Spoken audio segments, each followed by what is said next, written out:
इस वक्त district court इस्लाम आबाद के अंदर मौजूद हूँ।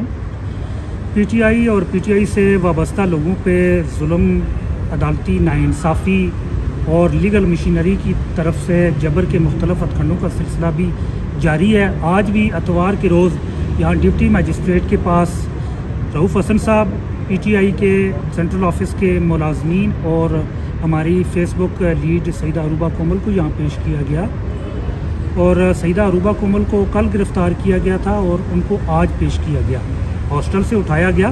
तो अदालत के सामने ये सारी चीज़ें बड़ी तफसील से रखी गई। तो अरूबा कोमल को तो जुडिशल कर दिया गया, उसकी हमने दरख्वास्त ज़मानत आज दायर की, लेकिन जज साहब ने लेने से इनकार किया कि मैं ड्यूटी मजिस्ट्रेट हूँ, तो आप सुबह जो है कल वर्किंग डे के अंदर जो ओरिजिनल मजिस्ट्रेट हैं उनके सामने पेश करें।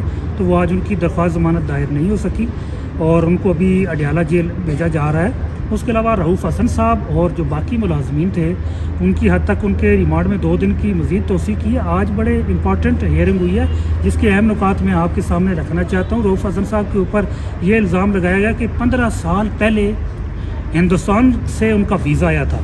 अब रऊफ़ हसन साहब वो एक इंटेलेक्चुअल आदमी है, मुख्तलिफ थिंक टैंक से वो वाबस्ता हैं। तो वो मुख्तलिफ थिंक टैंक्स की जो सेमिनार होते हैं, जो प्रोग्राम होते हैं, जो उनकी डिस्कशन होती है, उसको अटेंड करने के लिए मुख्तलिफ ममालिक में जाते रहते हैं। तो उस पर रऊफ़ हसन साहब ने वहाँ भी बताया कि मैं तो हिंदुस्तान गया ही नहीं, वीज़ा आया था लेकिन मैं तो नहीं गया। आज से 15 साल पहले तो अमन की आशा और अमन की भाषा चल रही थी। यहाँ से हिंदुस्तान के दौरे हो रहे थे, हिंदुस्तान को आम की पेटियाँ भेजी जा रही थी, वहाँ से साड़ियाँ वसूल की जा रही थी और यहाँ से DG ISI को भी वहाँ जवाबदेही के लिए वहाँ भेजने की कोशिश की जा रही थी।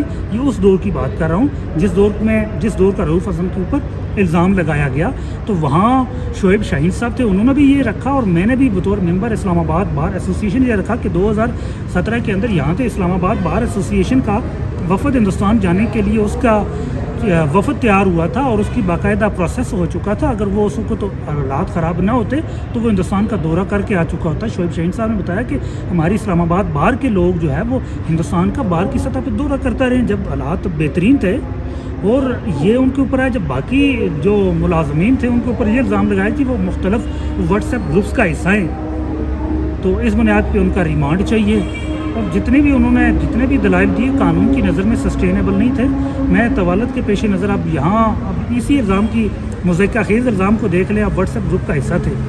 अब रंग बिरंगे ग्रुप बने होते हैं, अब उसमें तो वो किसी को भी ऐड किया जा सकता है। तो वो उनके ऊपर भी ये इल्ज़ाम लगाया गया। ये अदालती बेतौकीरी हो रही है, लीगल मशीनरी का जिस तरह इस्तेमाल किया जा रहा है, हमारी जुडिशरी पहले कोलैप्स कर रही है। ये तो बिल्कुल एक रबर स्टैंप अदलिया की सूरत अख्तियार करती जा रही है। ये तो कल एक तहसीलदार के अदालत के बराबर ही इसकी हैसियत हो जाएगी अगर इस तरह ये रबर स्टैंप की तरह इनको रिमांड दिए जाते रहे। लेकिन हमने कंटेस्ट किया, अब मज़ीद इसके ऊपर हम मज़ीद कोई लीगल स्ट्रेटजी भी मज़ीद अपनाने जा रहे हैं।